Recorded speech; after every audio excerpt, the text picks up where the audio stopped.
Hey everyone, this is Mark Medina here, and I'm playing a brand new upcoming mode for The Division 2 called Descent. First off, I adored The Division 2 when it first released back in 2019, but like every live service game I play, I have a tendency to drop in and out as my interest shifts. So, due to my lack of dedication to one game, when new content drops, I usually assume I'm either under-leveled or under-geared. Well, for Descent, I won't have to worry about that. Descent is a new roguelite mode for The Division 2. When starting, the player enters a combat simulator, stripping them of their gear and upgrades, meaning it doesn't matter what you have in the outside world. In Descent, we're all equal. The reason for this is, as I mentioned, it's a roguelite, so all progression is tied to that single run that you're currently in. I'm not allowed to show it right now, but once the simulation is booted up, you and your squad will select one of 3 random starting weapons and a random starting skill. After that, the run will begin by choosing your first room. You'll make your choice based on the rewards or difficulty you're looking to take on. Rooms have easy, medium, or hard difficulty levels, and you'll be rewarded with a set amount of bespoke Descent currency based on the difficulty you chose. But beyond difficulty, each room will offer up one of 3 talents for you to acquire or upgrade. Talents are where the roguelite nature really starts to take hold. The talents are divided into 3 categories: offensive, defensive, and utility. So based on the build you're trying to make, you'll want to select a room that will reward you with a talent in a category you're looking to improve. Talents come in all shapes and sizes, with the offensive buffs usually resulting in increased weapon damage, defensive buffs improving your armor and survivability, and utility buffs improving things like weapon handling or skill damage. At first, you'll be able to equip 3 talents in each category, but as you progress, you can increase your talent slots. But don't worry, you won't always be acquiring new talents, oftentimes you'll just be ranking up your existing ones. When I first jumped in, I needed Descent to do 2 things for me. First off, as a fan of the gameplay, I needed Descent to feel familiar and to be a fun extension of the core game. Like in the base Division 2, you'll be making your way through combat arenas and taking on loads of enemies of all shapes and sizes. You'll be challenged to use new weapons and skills during each playthrough, and because of this, each run feels different, but it still feels like the Division 2. Overall, it's pretty enjoyable. I was able to play over a whole weekend at my leisure, and being able to just boot the game up and jump into a run before leaving to do an errand is a freedom a lot of live service games don't really offer.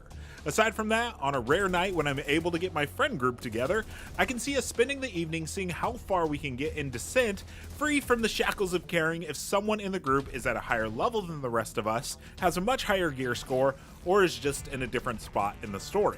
Second, since the draw here is that it's a roguelite, I needed it to capture that one more run mentality you get from playing these types of games. Luckily, it does that to a certain extent.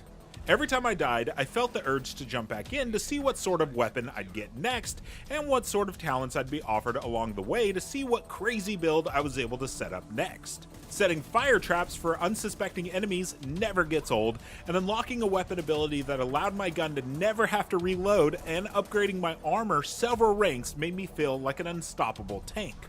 And after clearing enough rooms, you'll be up against a high value target, and defeating them will sometimes reward you with an exotic talent, and ends that current run, sending you back to the start to spend the points you earned on upgrades like increasing your ammo clip size, the number of armor packs you carry, the number of talents you can equip, and as well as additional guns. The main drawback between Descent and other roguelites I've played is once the run is over, whether you quit playing or you die, nothing carries over.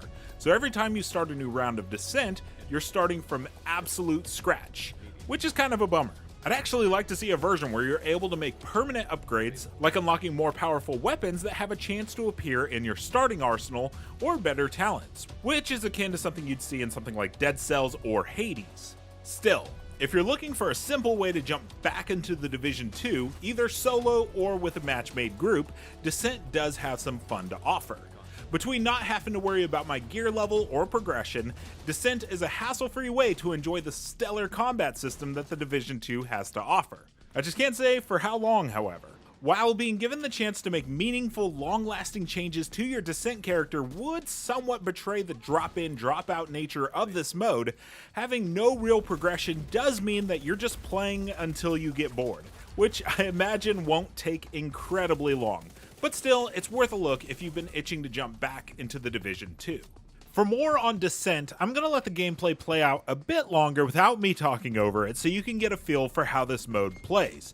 For more on Division 2, check out everything that was announced on Division Day. And of course, for everything else video games, stick with IGN.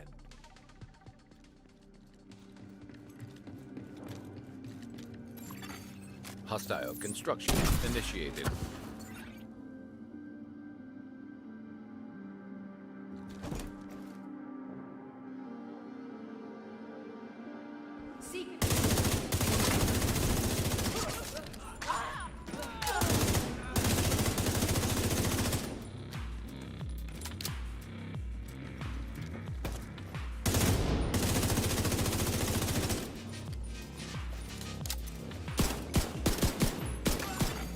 Console online.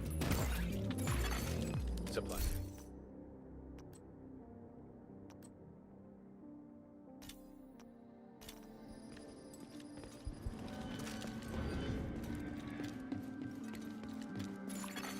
Constructing hostile combatant.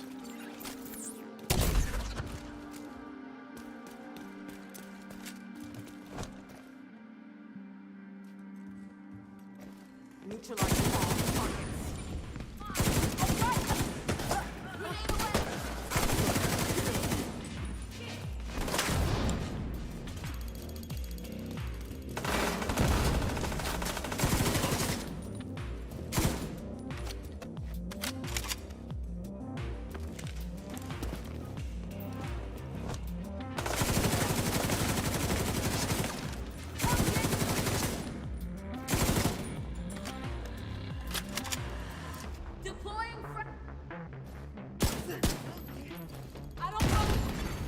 Available.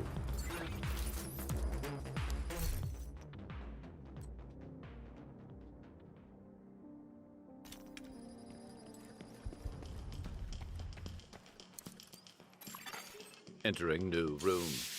Difficulty rating. High value target. Hostiles constructing.